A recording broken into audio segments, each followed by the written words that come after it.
Olá, vamos falar da responsabilidade civil do agente público nos termos do artigo 28 da LINDB. Este artigo 28 da Lei de Introdução às Normas do Direito Brasileiro, ele foi introduzido recentemente pela Lei 13.655 de 2008, de abril de 2018, ok? Muito bem. O artigo 37, parágrafo 6º da Constituição Federal, prevê a responsabilidade objetiva do Estado. O Estado aqui no sentido amplo para abranger pessoa jurídica de direito público e também pessoas de direito privado que prestam serviços públicos. Então, a responsabilidade do Estado é objetiva, tá? Isto é, o Estado tem que indenizar os danos causados por seus agentes, independentemente de dolo ou culpa. É a chamada teoria do risco administrativo. Não é o risco integral, que o risco integral seria a responsabilidade até por caso fortuito, força maior, culpa exclusiva da vítima. Não, o Estado é responsabilidade objetiva, mas a teoria do risco administrativo, portanto, nós temos excludentes da responsabilidade civil, que é o caso fortuito, força maior, culpa exclusiva da vítima, ok?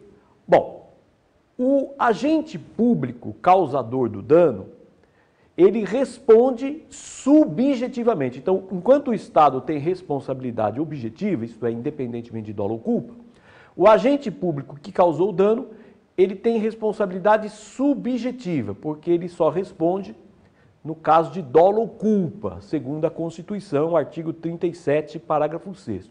Então, para o agente público, foi adotada a chamada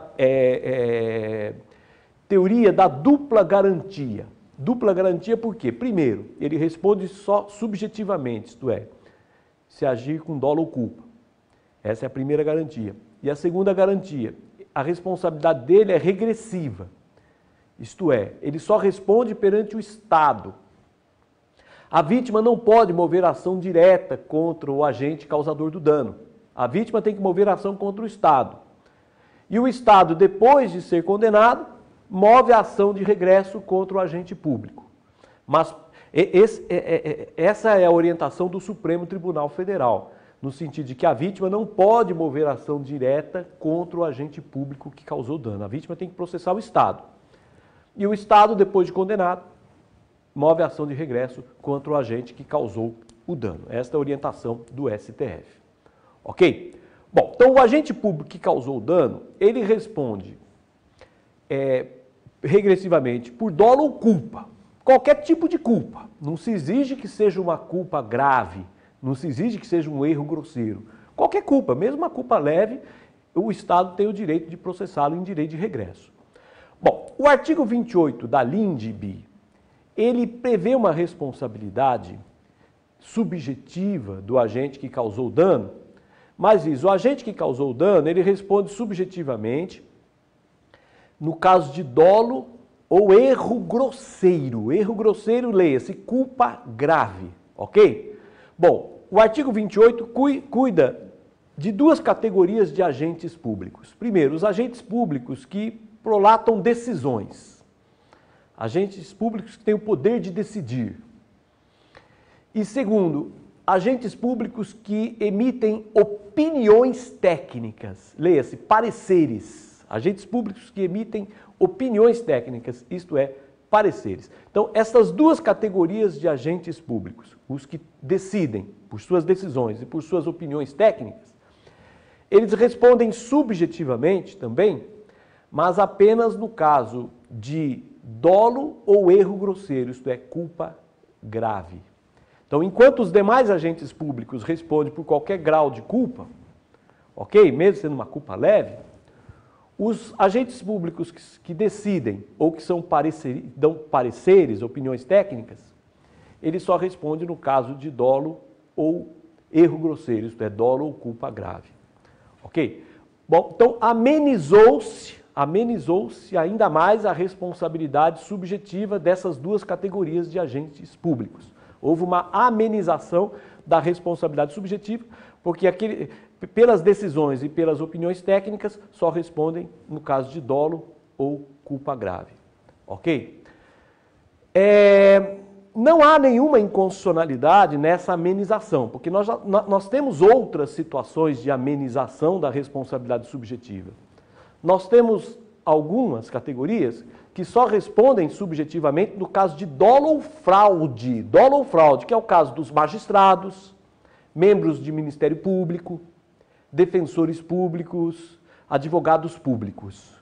Então, nessas 4 situações, que seria magistrados, membros do Ministério Público, membros da Defensoria Pública e membros da Advocacia Pública, eles só respondem subjetivamente no caso de dolo ou fraude. Nem erro grosseiro, portanto. Existe o dolo ou a fraude. Ok? Isso se encontra no Código de Processo Civil, artigos 143, 181, 184 e 187 do Código de Processo Civil. Ok? Bom, então nós temos aqui o artigo 28 da LINDB diz, olha, pelas decisões só respondem por dolo ou erro grosseiro.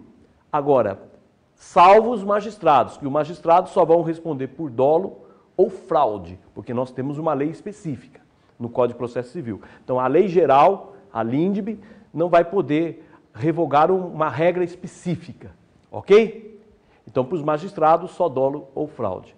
E o artigo 28 da LINDB diz, olha, quem emite opiniões técnicas responde subjetivamente por dolo ou erro grosseiro. Também não se aplica a defensores públicos, membros do Ministério Público e a Advocacia Pública, porque nessas 3 situações eles só vão responder por dolo ou fraude. Dolo ou fraude porque temos regras específicas no Código de Processo Civil. Ok? Então esse artigo 28 em resumo da LINDB, ele não se aplica a magistrados, membros do Ministério Público, defensores públicos e Advocacia Pública, porque nós temos regras específicas e a regra geral não pode afastar a regra especial. Ok? Bom, esse artigo 28 da LINDB, ele diz o seguinte, que por suas decisões ou opiniões técnicas, os agentes públicos respondem pessoalmente. Aqui, olha, responsabilidade pessoal significa uma responsabilidade direta. Significa a vítima vai poder mover ação direta contra eles. Porque a vítima, hoje, é o seguinte, ela tem que processar o Estado e o Estado processa o agente público em direito de regresso. Agora, esse artigo 28 permite que a vítima mova ação direta contra o agente público por suas decisões ou opiniões técnicas. Suas decisões ou opiniões técnicas, a vítima poderia mover ação direta contra o agente público. Ok? Então aqui houve uma mudança, mas, a meu ver, nessa parte há uma inconstitucionalidade. Há uma inconstitucionalidade, porque o agente público ele tem o direito constitucional de responder apenas regressivamente perante o Estado. Isso está na Constituição, no artigo 37, parágrafo 6º, numa interpretação que foi dada pelo STF. A vítima só responde, ou melhor, o agente público só responde perante o Estado. A vítima não pode processar diretamente o agente público.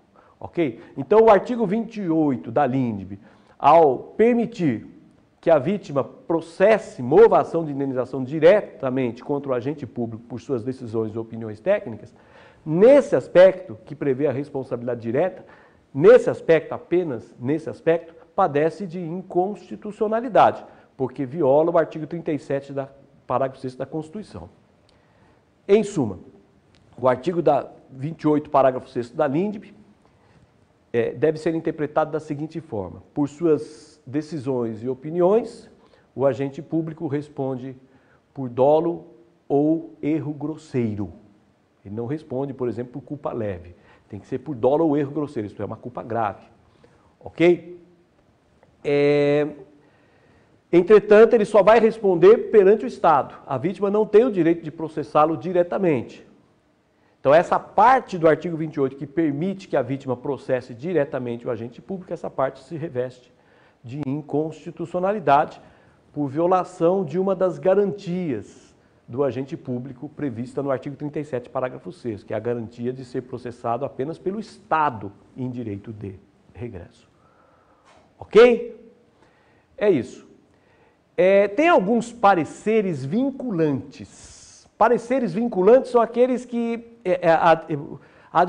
deve ser observado, vamos dizer assim. Tem parecer que é facultativo, pode ser solicitado ou não pela administração um parecer. Tem parecer que é obrigatório, isto é, tem que dar o parecer, mas não é vinculante. E tem o parecer vinculante.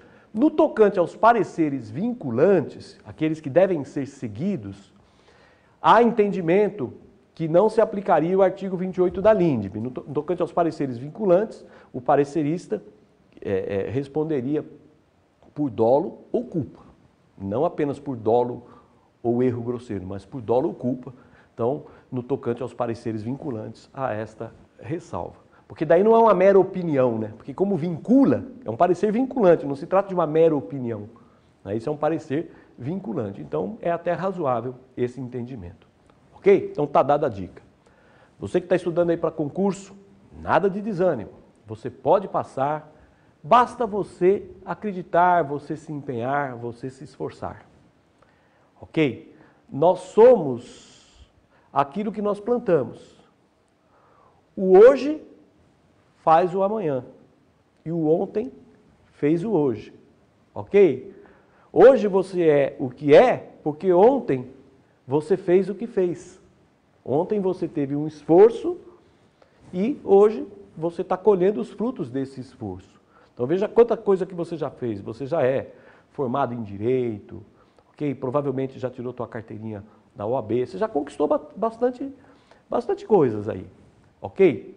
E o amanhã, o futuro, vai depender do que você fizer hoje. Então é preciso pensar nisso.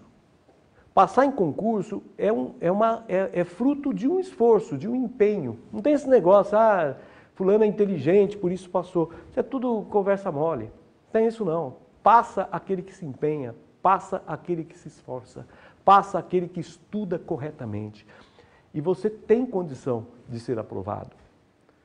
Ok? Da mesma forma que você já concluiu uma faculdade, você passou no exame da OAB, você pode se tornar um juiz, um promotor, um delegado, um defensor público.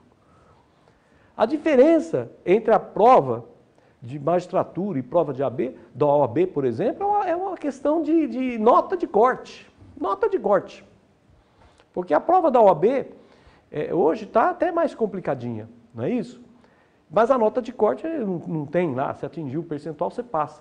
Agora, para você passar numa magistratura, Ministério Público, Defensoria, você tem que estudar mais porque tem a nota de corte, né? Então você tem que tirar uma nota boa na primeira fase, daí tem a segunda fase, que é a dissertação, tem a fase oral, ok?